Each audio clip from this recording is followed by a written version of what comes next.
Halo day mayong buntag sa tanan day. So alauna na sa udto diri day. So dapat ko sa kwarto na ako ang kauban diri si Kai ug akong kuan kaning pagkaon. So mao ni si Kai kay day masigi gyud na siya tapad sa kuha day tapos akong food wa pa nahurot. Gidalan ko sa kumbana unya kani si Kai kay permi gyud na siya sa kuha. Dalan ko pangutana ninyo day kay first time ni na sa kuha day kinabuhi day nga pa ko nakatry og kuan day kaning sulod sa mga mahalon nga gamit ay kaning mga butang ba nakasulod ko pero dili kay ko ingon nga kanang ka-afford kay ko dai kay simpre mahal ka tanan sayangan ko sa kwarta na bitaw. But anyway, nakoy regalo ni uncle, regaluhan nang tanako si uncle og kaning Rolex nga relo.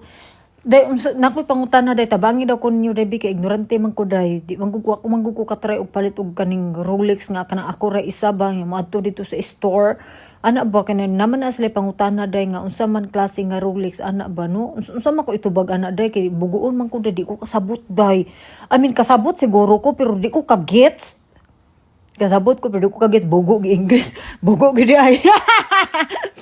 Bitaw day oy kanang mauwaw ko ba kanang diba pangutan ka how can I help you like say klase daw nga Rolex ana namoy kanang makatambag mo sa kuha day what kind of kanang relo nga Rolex nga akong ihatag ni uncle day kanang nindot ba nya di ba nya og ana ba kanang kuan day kanang affordable ra pud day kanang siguro kung budget day nasa ay di lang nako isaba ninyo day kay pilingon naman kay ana day basta gusto ko Rolex nga palitan ako siya Rolex ba or sakyanan so nagbuan pa ko day nagduduha pa ko day sa kong paliton sa iya day kay palitan lang nako siya day kanang kuan ba gitagaman ako na siya mga regalo po day but like, really simple lang siya pero karon gusto nako kay karon ma-afford naman ako ang mga butang nga kayla gusto nako mapalit so I just wanna ano ba kanang palitan ako akong bana saka no nagthinking ko sa akong ihatag sa iya day kaya kung sakyanan man sa day, di masad ta kabalo, kailangan mo po na ito atong bana ana day no. So,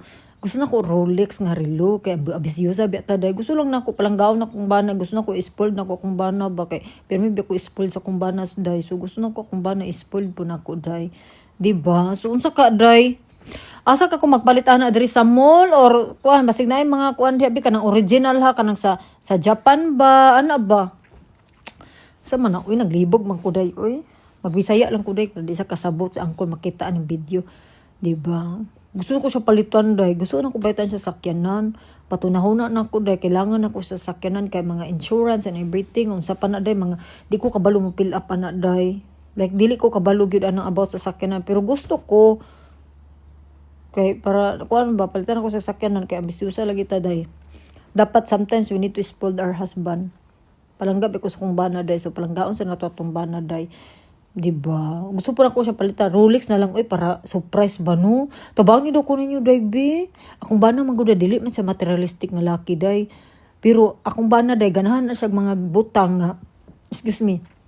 Kanabitang, kanang dugay maguba, kanang dili na siya mapalit og kanang mga butang nga, mga barato kasi na dali kay maguba. Di siya ganahan, anak, day. Si uncle, simple si uncle, day. Pero ang pamaliton, anak, bayot, mga mahal kasi tanan, mahal pas kuha. Ako mga sanina, mas mahal pa iya, day. Kaya kung anam ko na si uncle magpalit, once is the blue moon, ra ba. Pero kana iyang sanina, day, dugay maguba. Ako, day, kay baratuhon, bayot, midinsiin, ra, day. Magisi, day, pag-washing, anak, bitaw. So, iya, dili, iya, kay pricey man iya, day. So, dugay maguba iya. Pero once is the blue moon, na siya mo palit. Ano ako day plano ko palitan lagi nako si og kuan dako nga regalo ba may nalang malipay akong bana ba di ba what do you think day but we thinking lang na nako day gi-share lang nako sa inyo